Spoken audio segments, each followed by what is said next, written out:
everyone, I'm going to be going over how to make a QR code using Affinity Designer.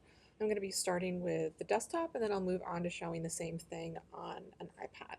So first of all, you go to the New tab, just set the size to 1 inch by 1 inch, and make sure that you click inside of a different box when you're finished, just so that it actually recognizes the change before you click on Create. If you do a long hold on the bottom shape tool, there's a QR code at the very bottom of that. Just click and drag to create the actual QR code shape, and then tap on the circle for the fill color to change that to black so that it's nice and clear to see.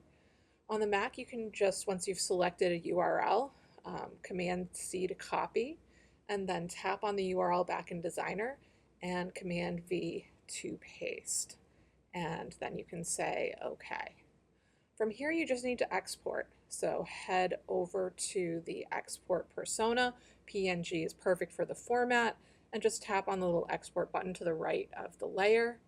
And from here, just choose a location, choose a descriptive name, and then tap on export.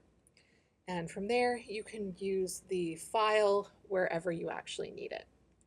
Now on the iPad, again, you're going to open Affinity Designer, and you're going to go to the New tab, and we're just going to change the measurement to inches, tap on each size, and type whatever you want that to be. And again, we're going with 1 inch by 1 inch.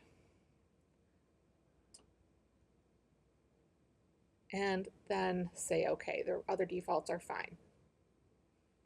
Just going to zoom out just a little bit. Do one tap on the shape tool, then a second tap, and that opens up all the different shape options. Again, QR code is at the very bottom. Just click and drag to create the QR code, and then tap on the color for the fill, change it to black. All right, from here, I'm just going to grab a post on Instagram to copy a link from. And on the iPad, it's usually just a long hold over text, but in some cases, you have things like that where you can just copy the link. And then you're going to tap on the URL area. And now I think this is just using the older, the last URL that I used, but you can just do a long hold, then there'll be an option to paste. And on the iPad, the keyboard gets in the way. So if you just turn the screen vertically for a moment, it'll reveal the rest of the dialog, and you can say OK. And then from here, once we get back to the right orientation, we can tap on the little menu button and go to export.